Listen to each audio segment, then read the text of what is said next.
Well, welcome back, everybody, to the Think Education podcast. Myself, Chris Hill, and Judith Lamie back with you to talk about all your worries and queries and issues in international higher education, and of course, solve everything by opening up another round of questions and and just moving the problem further down the playing field. We had a very interesting conversation recently with one of your colleagues. And that's, I think, I mean, it was an interesting conversation in and of itself, but I think it's prompted a tremendous amount of our own intellectual curiosity and sort of developing Yes. ideas for the next, current book, I guess. Would you like to just give a very, very brief summary, and then that will hopefully lead us into what we're going to talk about today in terms of the new sort of horizon of how we think about partnerships? Yes, because I mean, what Professor Ian Mabbett, Deputy Pro Vice Chancellor at Swansea University, didn't realise when he was giving forth of his wisdom was it was going to stimulate us very much to, I think about, particularly different aspects of change within the international higher education space. We talk particularly about how partnerships with others are changing, with other organisations, with other businesses, with other academic, collaborators, where learning and teaching obviously is pivotal and it is part of everything that we do. But it isn't just about learning and teaching. It's about research. It's about innovation. It's about all of these things. And it's not that it hasn't always been about these things, but I think what we felt, certainly when we were talking to Ian, was that this seems to be becoming much more explicit now. We're not only acknowledging that fact, but we seem to be doing more about it. We're actually, working hard to facilitate it and take forward. And I think that really sort of stuck with us, didn't it? Not only then, so we sort of started off in that platform, and then obviously Ian was talking about any number of different things, particularly with himself from the research and research culture perspective. But then we started talking about how we engage with others and how that's changing. We started talking about impact. We started talking about lots of different things, from the role of ethics to sustainability. And then we sort of alighted again, coming back to, I think, where often we do come back to, which is just the nature of partnerships themselves and different types of partnerships. And the sort of, I don't think it's a re-emergence, because I don't think they've ever sort of gone away, but they probably came out of favour for a little while. The overseas campus, for want of a better term. I don't think we call them branch campuses anymore, do we? Some people do, some people don't. Depends on where you are. But anyway, universities that are primarily located in one situation, having another base somewhere else that's probably slightly smaller than the one they've got, that they had originally. That kind of one. And because you can't always say that, sometimes people say branch because it's a little bit quicker. But we start to talk about those kind of things as well. I think it led me to sort of reflect and think about that in particular. And of course, at present, there's very much a lot of, there's lots of things happening around. Of course, there are, most of which we can't particularly talk about on a podcast. But some of the ones that we can talk about, are the challenging economic situation that we have for universities globally, I'm sure, for a variety of reasons. It wouldn't matter if you're talking to somebody in the UK, in Dubai, in America, or in Canada, or in in Australia or India, or anywhere. Lots and lots of places are having challenging situations financially, but also in the same breath, you're very often getting the discussion around overseas campuses, branch campuses, sort of different, but probably less in the format and the shape and even the business model that we used to have. So let's say your traditional one of, let's take a little version of our campus and drop it somewhere else. There are Yeah. words for these kind of things. We'll let you fill in the gaps for that. But anyway, Yeah. more probably campuses where you might be setting something up in collaboration, either with another university. Now, it could be another university from a different country setting it up in a third country, or it could be with another university in said country you're interested in having a campus in yourself. Absolutely. Or it could be working with a government, or a different sort of, or a private body. And it just seems to me that we're hearing that a lot more than we potentially used to, and maybe, and I'd be interested in what you think about this, Chris. Maybe it is because the model that we are talking about now seems to be a model that is putting partnership in its equitable sort of true sense of the word, as opposed to this is a partnership, but it's not really a partnership. It's me telling you what to do, which is not really what the spirit of a partnership, might be a true marriage partnership, but not necessarily one that maybe you start off with anyway. But it does seem to be that there are ones where it is certainly something where you're having something on more of an equal footing, and therefore probably you're getting a lot more people involved than you were. You'd think so. For a variety of reasons. And I don't know what you think about that. I mean, Chris, do you think that's something that seems to be becoming more popular, at least in terms of being spoken about, if not actually taking place yet? I think so. I mean, I've certainly had more conversations about this in the last, I don't know, 1 to 2 years, for example. Quite a lot of them are in relation to either work that, say, the IC Global is doing or British Council is doing. So it's been in sort of, in cohort sessions or workshops that are looking at sort of T&E development and partnership development. And this has certainly been, I completely agree with you. It's again, it's not a new language, but it's a different approach, or reimagining of the approach. And from that perspective, it's, well, I guess saying for you and I, and for colleagues that have been in this world for quite a long time, I think it's a much more mature way of looking at the process. And part of that we know is, you mentioned equity, that sort of more equitable, or at least more, leveling the playing field between the two partners, wherever the two partners may come from, and not necessarily in terms of the rankings or the pure finance, but just in terms of the value and the impact that the two have in the partnership. So it's less a dependency and more of a value-based, partnership where we can both benefit. And so I do agree. I think, we're starting to see, movement in the sort of the partnership landscape, moving into countries that previously it wouldn't have been possible. Certainly, what's going on in India in the last, I don't know, what is that? I mean, the conversation's been going on for a long time, but I guess the most recent developments in the last year or so. And certainly that's looking interesting, to see where that goes. And I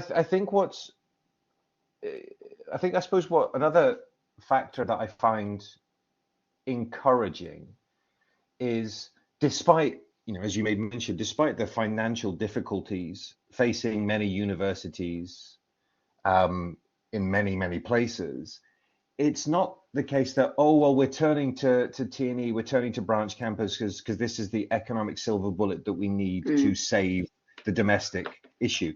It's not, for years and years and years, we've all said, well, you don't make money from T&E. I mean, you hopefully break even eventually, but it's not a get rich quick scheme, and nor is it, our recruitment patterns have shifted, so now we're going to go after, it was usually about providing access to markets that couldn't necessarily come anyway. So there's an element of that which continues, of course, but it does seem that this is, at least from the pieces I can read, it is part of a strategic objective, as opposed to uh-oh, the place is burning down, quick, run and grab Yeah. something somewhere else.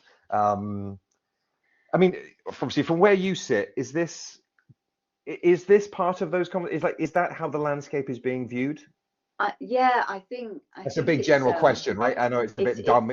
It's a very big no question, no but no it is no it is it's a really important one, and when I always have to say it, of course these are my own personal opinions, not the opinion of anywhere I happen to be working at the time, but I do think that that is certainly when I'm either having conversations at, around an executive table or with other colleagues who are in similar positions.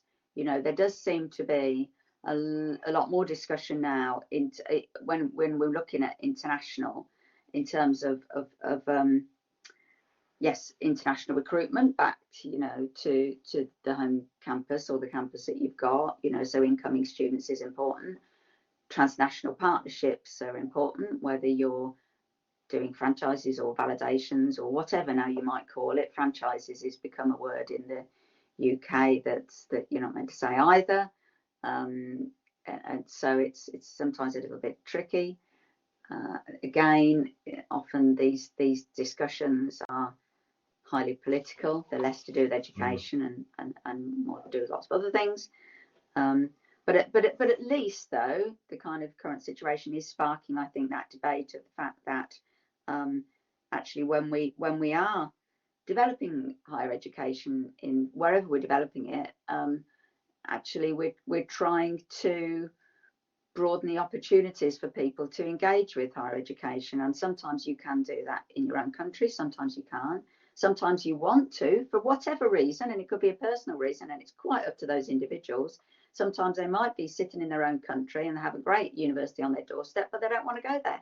Sometimes they want to go to an American university or a university from the Emirates or a university from the UK, but they don't want to leave their own home. So sometimes, therefore, they might want to do it online, or they might want to do it at a partner. So totally, up to them. So I think that is therefore the kind of conversation that is taking place more. However, I still think there's the because of the challenging financial situation, people's brains are still having a slight challenge in marrying the two sort of, well, we know it's about reputation, we know it's about access, we know it's about different forms of impact, we know that financially, we'll break even, and you might do reasonably well out of it in several years time, but you won't now.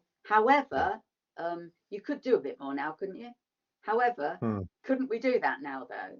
So I think there is still that, just because of the situation we're in, there probably is still that sort of, if you sit people down and you talk to them rationally and calmly and sensibly, and you say to them, do you really think opening up a campus is going to change in a positive sense a financial situation in the next 2 years? They're probably saying no. If you said to them, do you want it to? They'd say yes. And so whatever you do, so and maybe, though, then that is actually creating a positive situation, in that if you do it all yourself, so you have to either source the land or somebody else gives you the land, maybe, if it could be through the government, it could be through any different business means, let's say, rather than an academic collaboration. You've then got to recruit the staff or have flying faculty. You've got to support the staff. So if you do it all yourself, there's definitely a lot more upfront costs. Whatever model you've got, whatever you're going to be given, in inverted commas, from the country that you're going to, there will still be more upfront costs than if you do it in partnership with somebody else. Sort of a bit obvious, but worth saying out loud. And of course, depending on who the other partner is, if the other partner happens to be somebody who's got a campus there already, who's already supporting students because they have their own students, but maybe would like to have a collaboration with somebody on their own campus, because again, it helps them in terms of reputation, in terms of bringing in other students, in terms of potentially delivering courses more immediately that maybe they would have liked to have done in the future, but they don't have any. I mean, you could be a fantastic campus somewhere, but you might have really wanted a medical school. Well, you know, Sure. sort of creating medical schools that then people want to come to won't happen overnight. Whereas No. bringing somebody onto your campus who maybe has got a very good graduate entry medical program or a pharmacy program or something, and who's already will bring that reputation with them, of course, accelerates it. And it's also good for the people coming, because then the students are part of that environment. The students, you know, the staffing's there, the support for the students are there, and it's already mature and that. So you can see why that model would be attractive. Obviously, then when you talk to about the business models, the ultimate, like 10 years time, 15 years time, if you're still going, return on investment or the percentage split won't be as attractive, because you won't be getting 100% or 90% or possibly even 50%. But what you probably will have got from day one is 30 or 40%. And that might be something that then you can grow, becomes more sustainable. So probably I think that's one of the reasons why those kind of models are becoming more popular, because there are things you can accelerate more. It's less risky because you're spreading the risk, but you're spreading the risk with somebody. And I guess the key then is what kind of partner you have, isn't it? For both of you, it's a very important decision. Yeah. No, I agree with you, and I think those realities are, we love the word evolution, we love the words like development. We do, that comes up time and time again. I mean, I think that's a byproduct of what we've seen happen. So whether it's the growth of the hosting environment, whether that's regulatory, quality assurance, capacity, marketing, whatever it might be, also the maturity and therefore willingness of the sending institution to, I suppose, in some ways, relinquish control and not need the 100%, which of course was never always the case anyway. I mean, joint ventures set up 20 years ago, you were majority owned by a local provider or a local partner, whether that was in the estates, the land, or, you know, you retained, you know, 100% of the academic control, you assume. But I mean, in terms of the actual business model, no, you didn't. And so, but it is interesting. I mean, this has come up a couple of times in our recent conversations about the willingness to partner with people or institutions that would typically have been seen as competitors in the past. Yes. And that's quite a big shift. You know, that sort of understanding of, as you say, the sort of marginal gain, rather than, you know, I want the whole pie and I'm prepared to get none of it, rather than enjoy some of it. So I think that's a positive. I mean, it's probably not come out of very positive realities in terms of the necessity and sort of the different financial structures, but, you know, the ultimate understanding of, you know, collaboration within educational provision, I think is an interesting and a positive one. It's still interesting though, isn't it, that in doing that, certainly in those collaborations now that we're getting, where let's say you're getting two universities partner with each other to go into a third country to set up something. I don't think at the moment, I can't think of one where there's two universities from the same country doing that in a third country, if you see what I mean. So it's they're picking friends who are very, very similar to them, but they're going to the other side of the world to do it. It would be interesting. Yeah. It's really difficult, because I really want to name a couple of universities just to say, wouldn't it be interesting if so and so and so and so did it? But you can't do that really, because you know, you might get told off, and I wouldn't. I would only be picking on university. I suppose. Right. Let's try and think of a different analogy. So do you remember? No, sorry, No, I was just, I didn't mean to interrupt. I was just going to say, like, when the A-list Hollywood stars do a TV commercial that only airs in Japan. Yes. And you know, so they make whatever money they make from it, but the market, you know, their home base, as it were, doesn't tend to see it. I know it's not remotely the same analogy, but it's like, no, it where is. you're. But would you get two A-listers who star in the same sort of movies, who are actually Yeah. competitors when you get, or do you get more likely male A-lister over here, other possibly female, other way, you know, you might not get, and again, thinking of this, I can't think of two of the similar sorts of ones, but you know, if when football clubs, you know, that topic that you and I know so well, football, when football if it goes overseas, you know, would you get Manchester United, and would you get Liverpool and Everton going and opening and setting up a new club in Chile, or No. would you get two others that are quite competitive? So I can't think of any others, quite frankly. But you know, it's that kind of thing, isn't it? Would you get think of what, if you're at a university, people out there, and think of your nearest and dearest in terms of competitors, and the one that's right down the road. Have you ever gone and talked to them about going and setting something up together overseas, be it a joint office, be it now the interesting thing is, and this is for all of you really senior managers out there, the individuals within the universities talk to each other a lot when they're overseas anyway, mostly as well, because if there are exhibitions, they're next to each other because they've got the same name beginning, you know, their university. And often there is a lot of collaboration in that sort of sense overseas, you know, where you're saying, well, actually, I don't have that program, but I know so-and-so over there does, so why don't you go over there?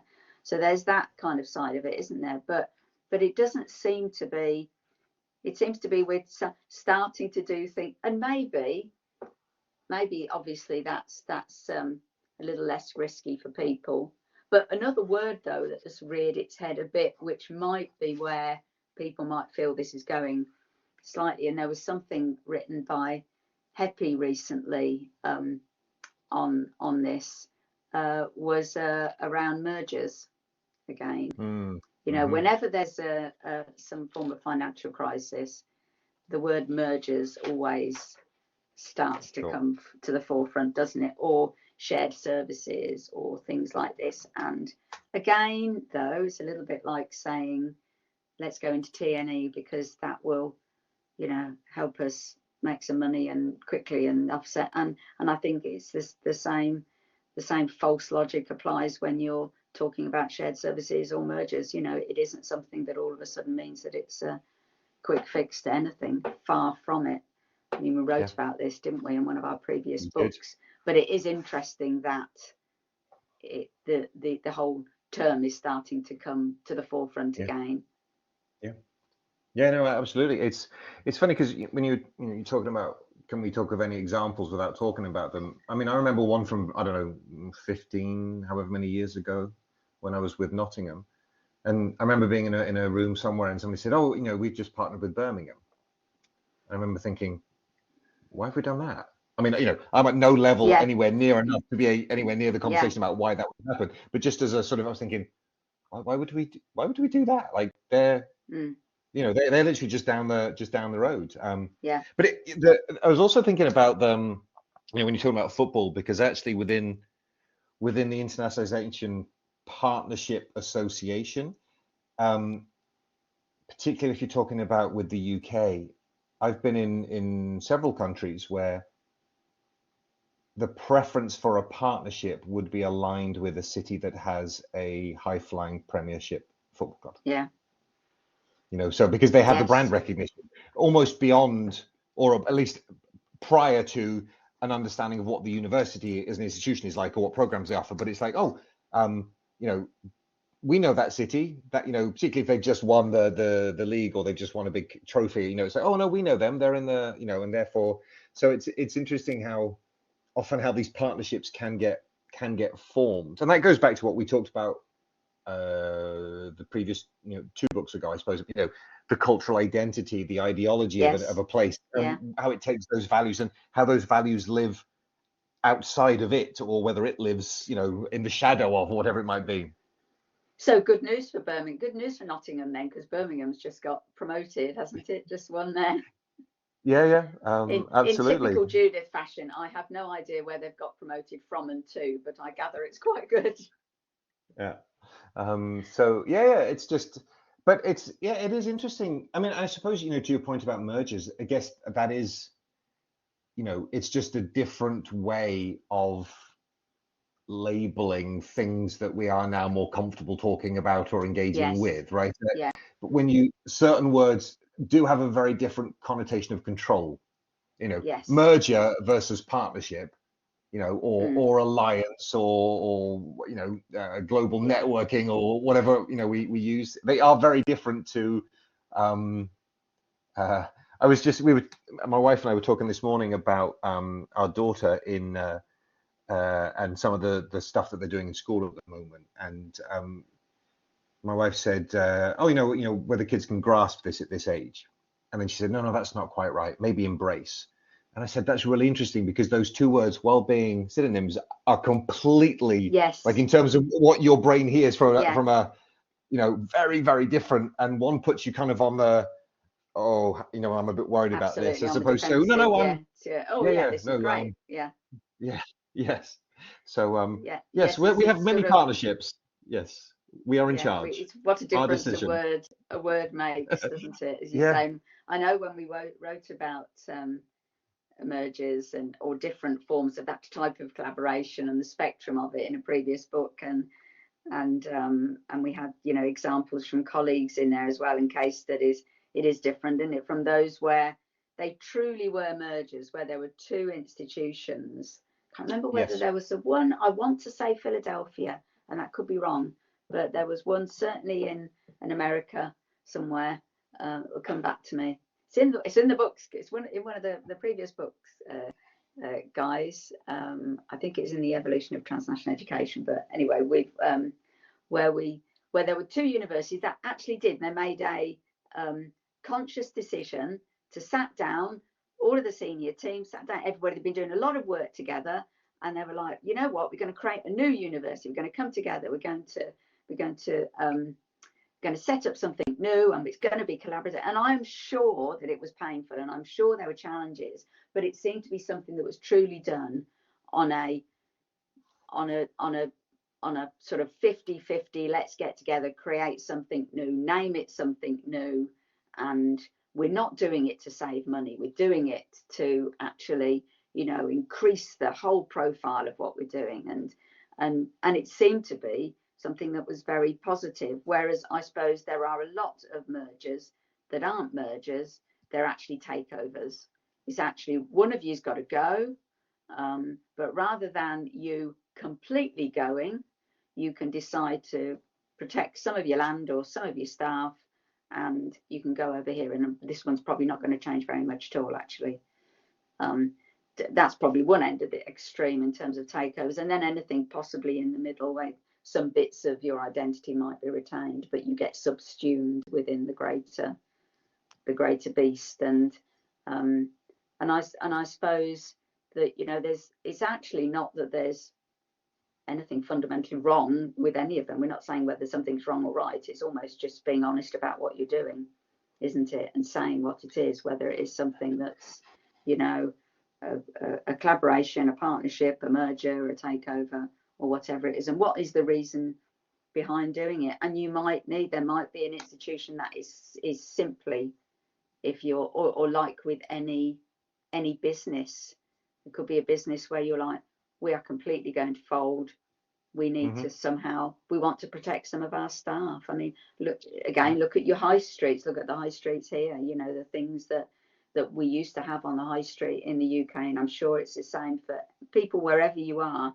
You will have businesses or companies or supermarkets, or on the high street a few years ago, when there were high streets, pretty much more in the UK anyway, that's for sure, you'd walk down, or you'd go to Texas to buy things to build in your house, or you go Texas to store as opposed to flying over to Texas, very different thing. Mm-hmm. Or you go to MFI if you particularly were keen on doing a bit of DIY. You might pop into Woolworths to get a bag of sweets and all different things like that. Or you might have gone to WH Smith's to buy your books. and to Yeah. pop to the post office. And you might be able to do that at the moment, but you sure as heck not going to be able to do it in a few months' time, because even so, all of those things that you were used to have gone, or the same with other things where they've not gone, but they've merged with somebody else, and maybe that's all right, because maybe the staff. We had someone close to us. There was a small little supermarket that's been taken over by a different supermarket, and I swear the only difference is the colour. They've gone from blue to green, which in my book is not a good move, but that's just my personal preferences. The staff are the same, the food's the same. You can still go in and get the little nice Chelsea buns with the little cherries on top, because apparently some people like them. I don't know. Gosh, shock. Everybody's the same. Everything's the same. And indeed, when I went in and I talked to the lady, and I went, "Oh shit," she said, "Yeah, actually, for us, it's no different. The only difference," she said, "for me, is that I have to wear this different tabard."